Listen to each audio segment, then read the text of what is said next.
আসসালামু আলাইকুম। সবাই কেমন আছেন? আশা করি সবাই ভালো আছেন।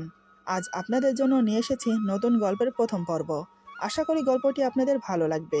তাহলে চলুন শুরু করা যাক। আজ আমার বাসর রাত। তবে আমার বিয়েটা সব বিয়ের মতো স্বাভাবিক বিয়ে হয়নি। খুবই ব্যতিক্রমভাবে হয়েছে। আমার স্বামী এখনো পর্যন্ত আমার মুখ দেখেনি, এমনকি আমিও না। কিন্তু দুই অচেনা মানুষের আজ বাসর রাত। এই বাসর রাতেই আমাদের প্রথম দেখা হবে। জানি, খুবই অদ্ভুত লাগছে। অদ্ভুত লাগারই কথা, কারণ বিয়েটাও তো অদ্ভুতভাবেই হয়েছে। বাসর ঘরে বসে আছি লাল টুকটুকে শাড়ি পরে স্বামীর অপেক্ষায়, কিন্তু উনি এখনো আসছেন না। কেমন যেন অস্থির লাগছে আমার, কারণ বাসর ঘরে বসে আছি প্রায় 3 ঘন্টা হতে চলল। হঠাৎ দরজা খুলে কেউ ভেতরে প্রবেশ করলো। আমি একটু নড়ে চড়ে বসলাম। যিনি এসেছেন তিনি আমার স্বামী ছাড়া আর কেউ হবে না। আমি চুপচাপ বড় করে মাথায় ঘোমটা দিয়ে বসে রইলাম। কিন্তু হঠাৎ আমাকে অবাক করে দিয়ে উনি যা করলো, তার জন্য আমি মোটেও আশাবাদী ছিলাম না। এমন কিছু হবে বা এমন কিছু শুনবো ভাবতেও পারিনি। এরপর যা হলো। আমার নাম আফিয়া আক্তার পারভিন। আমার নামটা বিশেষ একজন মানুষের নামের সাথে মিলিয়ে রাখা হয়েছে। সেটা ক্রমশ প্রকাশ্য। ফ্যামিলিতে মা বাবা, বড় 2 ভাই, দাদা দাদু, ছোট কাকা আর আমি আছি। বড় ভাইয়া দুজন বাবার চালের আড়ত দেখাশোনা করে, আর মার্কেটে 4-5টা দোকান আছে, সেগুলো ছোট কাকা। আর বাবা মাঝে মাঝে সবখানে গিয়ে তদারকি করে। আমি পড়াশোনা করি। সবার ইচ্ছে আমাকে মাদ্রাসায় পড়াবে, হলো তাই। আমাকে মাদ্রাসায় পড়াচ্ছে। যেহেতু আমি মাদ্রাসায় পড়ি, তাই আমি বাহিরে যেতে বোরখা পরে যাই, এমনকি 5 ওয়াক্ত নামাজ পড়ি। সচরাচর মানুষের সামনে প্রয়োজন ছাড়া যাই না। আমি দেখতে ঠিক পুতুলের মতো। একটা পুতুল দেখতে যেমন সুন্দর, আমি তার থেকেও নাকি বেশি সুন্দরী। আমি জানি না, তবে সবাই বলা বলি করে। আমার চোখের মণি দুটো হালকা নীলাভ, যেটা যে কাউকে আকর্ষণ করে। শরীরের গঠন, এমনকি ফিগার, সব মিলিয়ে পারফেক্ট। আমি আমার ফ্যামিলির সবার আদরের। পুরো বাড়িতে একমাত্র মেয়ে বলে আমি আছি, তাই হয়তো আদরটা একটু বেশিই পাই। আমাদের সুখী পরিবার। ভালোই দিন যাচ্ছিল। ধীরে ধীরে মাদ্রাসার পড়াও শেষ করলাম। পড়াশোনা শেষ করে যখন বাড়িতে বসে আছি, তখনই সবাই উঠে পড়ে লাগলো আমার বিয়ের জন্য। বেশ কয়েক জায়গায় পাত্র দেখলো, কিন্তু কারো মন মতো হলো না। শেষমেশ আরো কয়েকটাকে দেখার পর একজনকে তাদের পছন্দ হলো। ছেলেরা অনেক বড় লোক, ভালো ফ্যামিলি, ভালো খানদান, তাই বাড়ির সবাই রাজি হয়ে গেল। আর ছেলেটা দেখতেও বেশ, আমার সাথে মানাবে ভালো। বিয়ের পাকা কথা হয়ে দিন তারিখ ঠিক হলো। আগামী মাসের 10 তারিখে বিয়ে। বিয়ে নিয়ে সব মেয়েরই স্বপ্ন থাকে। আমিও সেই স্বপ্নের সাগরে ভাসছি। কত কিছু মনে মনে প্ল্যান করে নিয়েছি।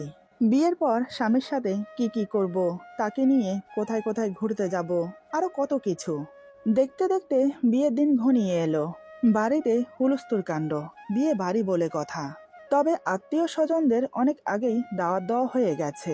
এখন শুধু বাড়ি সাজানো আর অনুষ্ঠানের আয়োজন করা। ধীরে ধীরে সবাই বিয়ের সব আয়োজন করে ফেলল। আজ গায়ে হলুদ। বাড়ি ভর্তি মেহমান গমগম করছে। ছেলে পক্ষ থেকে আমার জন্য হলুদ নিয়ে এলো। যারা হলুদ নিয়ে এসেছে তারা আমাকে দেখে তো প্রশংসায় পঞ্চমুখ। সবার মুখে মুখে আমার রূপের চর্চা, কিন্তু আমার পোশাক তাদের মন মতো হলো না।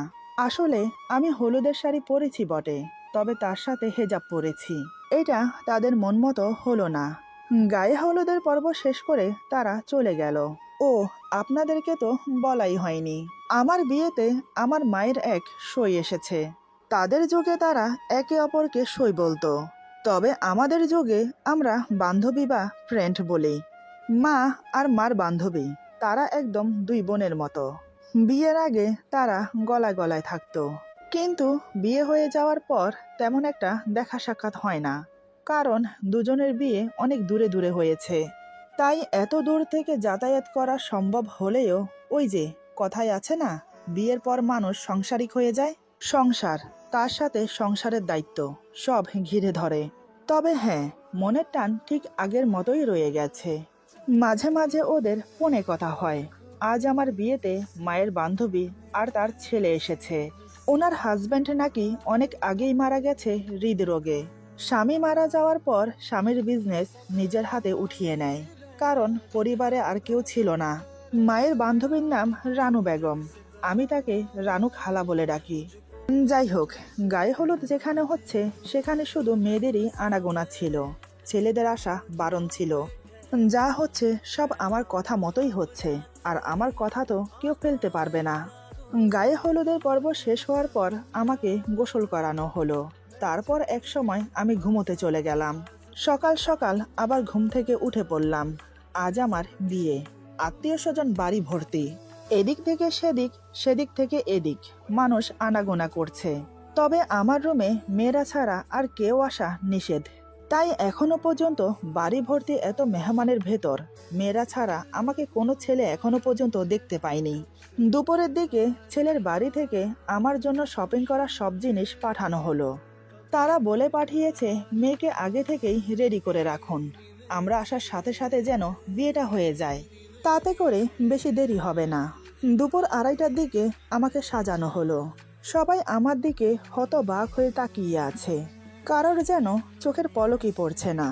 সবাই শুধু বিড়বিড় করে বলছে, এ কি মানুষ, নাকি কোনো পরী, নাকি স্বর্গের হুর, কোনটা? আরও নানান কথা বলতে লাগলো। এদিকে দেখতে দেখতে দুপুর পেরিয়ে বিকেল হলো, কিন্তু এখনো বরযাত্রী এলো না। এবার সবাই টেনশনে পড়ে গেল। ব্যাপারটা কি হলো কেউ বুঝতে পারছে না। আমার বাবা তো টেনশনে পুরো বাড়িতে শুধু পাইচারি করছে। ছেলের বাড়িতে ফোন দেওয়া হলো, কিন্তু কেউ ফোন উঠাচ্ছে না। দেখতে দেখতে সন্ধ্যা হয়ে গেল। এবার যেন পাহাড় সমান টেনশন সবার মাথায় ভর করলো। এবার বাবা আবার ফোন করলো। প্রায় কয়েকবার রিং হওয়ার পর ফোন রিসিভ হলো। বাবা ব্যস্ত হয়ে বলে, হ্যালো হ্যালো, শুনতে পাচ্ছেন আমার কথা? অপর প্রান্ত থেকে গম্ভীর কণ্ঠে একজন বলে, জি শুনতে পাচ্ছি, বলুন। বাবা বলে, কি ব্যাপার, কি হয়েছে, আপনারা যে এখনো এলেন না? লোকটি গম্ভীর কণ্ঠে বলে, আমাদেরকে ক্ষমা করবেন, ছেলে এই বিয়ে করতে চাইছে না। এখন ছেলে যদি বিয়ে না করে তাহলে আমরা এসে কি করব? ক্ষমা করবেন আমাদের। এই বলে লোকটা ফোন কেটে দিল। বাবা তো ধপ করে সোফায় বসে পড়ল। কাকা এসে বলে, কি হয়েছে ভাইয়া, ওনারা কি বলল? বাবার চোখে পানি, তার একমাত্র কলিজার টুকরার কপালে এই ছিল। কাকা বলে, আরে ভাইয়া কি হয়েছে, তুমি কান্না করছো কেন, বলো আমাকে। বাবা কাপা কাপা গলায় বলে, ওরা ওরা বিয়েটা ভেঙে দিল, আমার মেয়েটার কি হবে এখন? কথাটা পুরো বাড়িতে ছড়িয়ে পড়ল। সবার মুখে মুখে একটাই কথা, এই মেয়ের বিয়ে ভেঙেছে।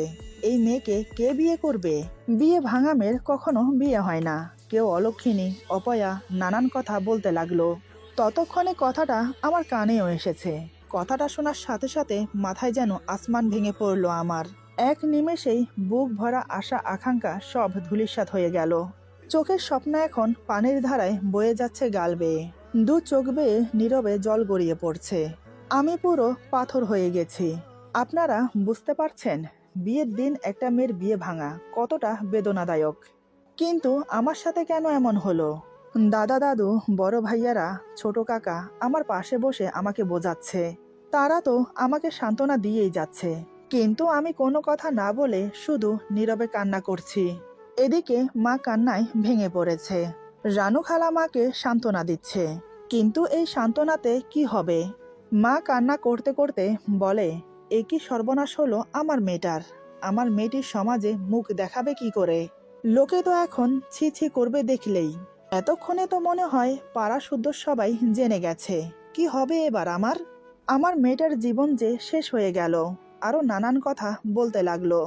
এদিকে মার কথা শুনে আর কান্না দেখে রানু খালা চিন্তায় পড়ে গেল। উনি কি করবেন ভেবে পাচ্ছে না। মার পাশে বসে অনেকক্ষণ ভাবলেন। বেশ কিছুক্ষণ ভাবার পর তিনি অনেক বড় একটা সিদ্ধান্ত নিলেন, যেটা কখনোই হবার নয়। তিনি মনে মনে সিদ্ধান্তটা ভেবে মাকে বলে, দেখ, এ অবস্থায় ভেঙে পড়া চলবে না, মনে সাহস রাখতে হবে। তোরা যদি এভাবে ভেঙে পড়িস তাহলে মেয়েটিকে সামলাবি কি করে? কথাগুলো বলে আবার চুপ হয়ে গেল। বেশ কিছুক্ষণ পর আবার বলে, আমি না একটা সিদ্ধান্ত নিয়েছি। জানি না আমার কথাটা শুনে তুই কি রিয়েক্ট করবি। আসলে আমি বলতে চাইছি আমার ছেলের সাথে পারভিনের বিয়ে দিতে। রানু খালার কথা শুনে মা অবাক হয়ে চোখ বড় বড় করে তাকিয়ে থাকে। রানু খালা বলে, আমি জানি তুই আমার কথা শুনে কেন অবাক হচ্ছিস। বয়সের পার্থক্যটা নিয়ে ভাবছিস তো? আমি জানি তোর মেয়ের থেকে আমার ছেলে 1 বছর 6 মাসের ছোট। এই সামান্য পার্থক্যটা কিছু যায় আসে না। যদি তোরা রাজি থাকিস তাহলে আমি আমার ছেলের সাথে তোর মেয়ের বিয়ে দিতে পারি, এতে আমার কোনো আপত্তি নেই। মা বলে, যদি তোর ছেলে বিয়ে করতে না চায় তখন? রানু খালা মুচকি হেসে বলে, ও আমার ছেলে, ওকে কিভাবে রাজি করাতে হবে সেটা আমি খুব ভালো করেই জানি। মা বলে, তাহলে আমি ওর বাবার সাথে কথা বলি। এই বলে মা রুম থেকে বেরিয়ে গিয়ে বাবা এবং অন্যান্য সবাইকে ব্যাপারটা জানালো। সবাই খুশি মনে সহমত জানালো। ছেলে বয়সে ছোট, তাতে কি হয়েছে? ছেলে দেখতেও তো বেশ, যেমন লম্বা তেমন তার ফিগার, এমনকি তার গায়ের রং, চেহারাটা খুবই আকর্ষণীয়। মোট কথা সব মিলিয়ে পারফেক্ট। আর আর্থিক অবস্থাও ভালো, তাই কারোর কোনো আপত্তি থাকার কথা না। সবাই এটা ভেবে খুশি হলো যে মেয়ে কলঙ্কের হাত থেকে বাঁচবে। সবাই যখন রাজি হয়ে গেছে তখন আমারও আপত্তি থাকার কথা ছিল না। এই সময়টা আপত্তি জানানোর সময়ও না। তবে বয়সটা নিয়ে মনের ভেতর একটা সংকোচ ছিল আমার। যাই হোক, অন্যদিকে রানু খালা তার ছেলের হাত ধরে ছাদে নিয়ে গেল। ওনার ছেলে বলে, আরে মা, তুমি আমাকে এভাবে ছাদে কেন নিয়ে এলে? কি হয়েছে? রানু খালা বলে, দেখে জিলু, আজ তোকে আমার একটা কথা রাখতে হবে। হ্যাঁ, রানু খালার ছেলের নাম মোহাম্মদ জিল্লুর রহমান জিলু। এখনো পড়াশোনা করে। এই তো এবার বিএ এক্সাম দেবে। বয়স আর কতটুকুই হয়েছে। যাই হোক, মায়ের কথা শুনে জিলু বলে, বলো কি কথা? রানু খালা বলে, আগে আমাকে কথা দে, তোকে আমি যেটা করতে বলবো তুই সেটা করবি। জিলু বলে, আরে মা, আগে বলো তো কি করতে হবে? রানু খালা বলে, তুই কিন্তু আমাকে কথা দিয়েছিস, তুই আমার কথা রাখবি। জিলু বলে, রাখার মতো কথা হলে নিশ্চয়ই রাখবো, বলো কি? রানু খালা জিলুর হাত শক্ত করে ধরে বলে, বাবা, তুই পারবিনকে বিয়ে কর। মায়ের কথা শুনে জিলুর মুখ হাঁ হয়ে গেল। বিনা মেঘেই যেন ওর মাথায় বজ্রপাত হলো। কয়েক মিনিটের জন্য সাইলেন্ট হয়ে গেল সে। মার দিকে একদৃষ্টে তাকিয়ে থাকে। জিলু বিশ্বাসই করতে পারছে না যে ওর মা ওকে এই কথা বলছে। রানু খালা বলে, কিরে বাবা, তুই মায়ের কথা রাখবি? দেখ বাবা, আমি ওদেরকে কথা দিয়ে ফেলেছি। তুই একটা কথা ভেবে দেখ, তুই যদি মেয়েটিকে বিয়ে করিস তাহলে মেয়েটি কলঙ্কের হাত থেকে বেঁচে যাবে। ওর পরিবারের সম্মানহানি হবে না। এমনকি আমি তাদেরকে জবান দিয়েছি, আমার জবানটা থাকবে।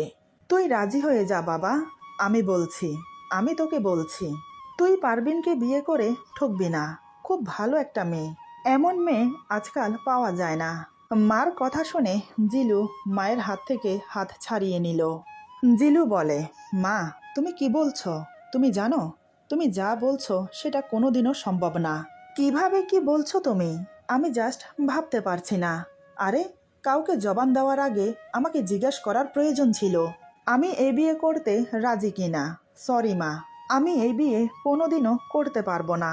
মেয়েটিকে এখনো পর্যন্ত আমি দেখলামও না, দেখতে কেমন তাও জানি না। তবে তুমি তো জানো মেয়েটি আমার থেকে বয়সে বড়, তাহলে কিভাবে কি হয়? নিজের বয়সের থেকে বড় একটা মেয়েকে বিয়ে করব আমি? তুমি এটা ভাবলে কি করে? না মা, আমি এ বিয়ে করতে পারবো না, আমাকে ক্ষমা করো। রানু খালা অনেকক্ষণ বোঝালো ছেলেকে, কিন্তু না, জিলুর একটাই কথা, সে এ বিয়ে করবে না, মরে গেলেও না। অনেক বোঝানোর পরেও যখন জিলু রাজি হচ্ছে না, তখন রানু খালা এমন একটা কথা বলল যেটা শুনে জিলু বাধ্য হলো বিয়েটা করতে। হঠাৎ রানু খালা বলে, তুই যদি এই বিয়ে না করিস তাহলে তুই আমার মরা মুখ দেখবি। এই ছাদ থেকে লাফিয়ে নিজের জীবন দিয়ে দেব আমি। মার মুখে একথা শুনে জিলু পাথরের মূর্তির মতো মায়ের মুখের দিকে তাকিয়ে রইল। নিজের মাকে যেন চিনতে পারছে না আজ। জিলু নিচের দিকে তাকিয়ে জোরে একটা নিঃশ্বাস নিয়ে বলে, ঠিক আছে, আমি এই বিয়ে করব, কিন্তু মা, আমি তোমাকে হারাতে পারবো না। ছেলের কথা শুনে রানু খালার মুখে হাসি ফুটে উঠল। তিনি এবার ছেলেকে বুকে জড়িয়ে নিলেন। ছেলের কপালে একটা চুমু খেয়ে বলে, আমি জানতাম তুই আমার কথা রাখবি। তুই যে আমার ছেলে, চল বাবা, সবাই অপেক্ষা করছে আমাদের জন্য। তারপর আর কি, জিলুর সাথে আমার বিয়ে হলো। বিয়ের পর রানু খালা বলে, বিয়ে যখন হয়ে গেছে তাহলে এবার আমরা বাড়ি ফিরে যেতে চাই। ও, এখন তো উনি আমার খালা নেই, শাশুড়ি মা হয়ে গেছে। শাশুড়ি মার কথা শুনে কেউ আর আপত্তি করলো না। সবার থেকে বিদায় নিয়ে গাড়িতে গিয়ে বসলাম। যেহেতু আমি মাথার ঘুমটা বড় করে রেখেছি, তার উপর ওড়নাটি একটু মোটা কাপড়ের, তাই আমার মুখ দেখা যাচ্ছে না। মা বাবা নিজের ফ্যামিলিকে ছেড়ে যাচ্ছি, চোখের জল আর বাদ মানছে না। নীরবে শুধু চোখের পানি ফেলে যাচ্ছি। এদিকে আমার পাশে আমার শাশুড়ি মা বসে আছে, কারণ জিলু গাড়ি চালাবে, এটা তাদের নিজস্ব গাড়ি। জিলু গাড়িতে বসে খুব জোরে গাড়ির দরজা লাগালো। মোট কথা পুরো গাড়ি কেঁপে উঠেছে। শাশুড়ি মা বলে, বাবা একটু আস্তে। আমি তো চুপচাপ বসে আছি। গাড়ি চলতে শুরু করলো। প্রায় 1.5 ঘন্টা গাড়ি চড়ার পর শ্বশুর বাড়িতে এসে পৌঁছেছি। এদিকে গাড়ি বাড়ির ভেতরে প্রবেশ করার পর জিলু গাড়ি থেকে নেমে সোজা বাড়ির ভেতরে ঢুকে গেল। আমার শাশুড়ি মা আমাকে নিয়ে গাড়ি থেকে নেমে এলো। আমাকে নিয়ে বাড়ির ভেতরে প্রবেশ করে দোতলার একটা রুমে আমাকে নিয়ে গিয়ে বলে, এটা হচ্ছে তোদের রুম। শোন মা, বিয়েটা যখন আচমকা হয়ে গেছে, তাই সবকিছু মানিয়ে নেওয়ার চেষ্টা করবি, বুঝতেই তো পারছিস। এরপর শাশুড়ি মা আমাকে আরো অনেক কিছু বুঝিয়ে চলে গেল। আমি খাটের উপর বসে আছি। আজ আমার বাসর রাত। এদিকে আমি অপেক্ষমান স্বামীর জন্য।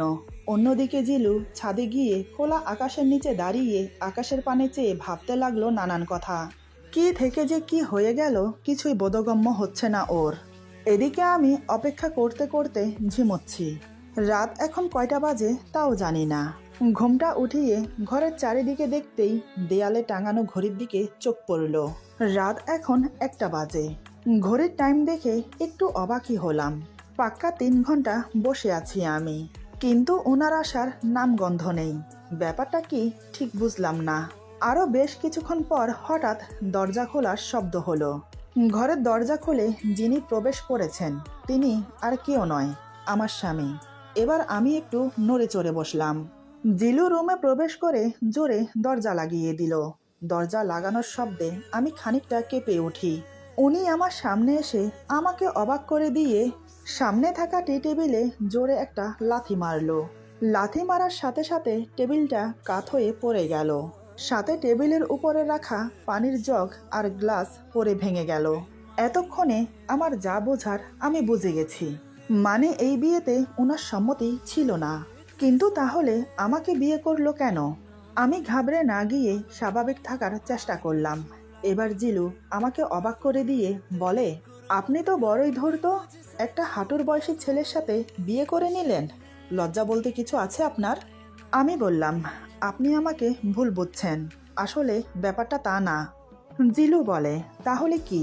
আপনি জানেন আপনি আমার থেকে বয়সে বড়। আমি এখনো কলেজে পড়ি। আপনার সাথে আমার যায়? আপনার বর আপনাকে বিয়ে করেনি, তাই আপনি আমার গলায় ঝুলে পড়লেন। আরে, বিয়ে বাড়িতে কি আর কাউকে পাননি? আমাকে কেন শুধু শুধু ফাঁসির মঞ্চের আসামি বানালেন? আমি বললাম, আমাদের প্রিয় নবী হজরত মুহাম্মদ সাল্লাল্লাহু আলাইহি সাল্লাম কিন্তু তার থেকে 24-25 বছরের বয়সের বড় মা খাদিজাকে বিয়ে করেছেন। মা খাদিজা ছিলেন বিধবা। তিনি যখন পেরেছেন, তাহলে আপনি কেন পারবেন না?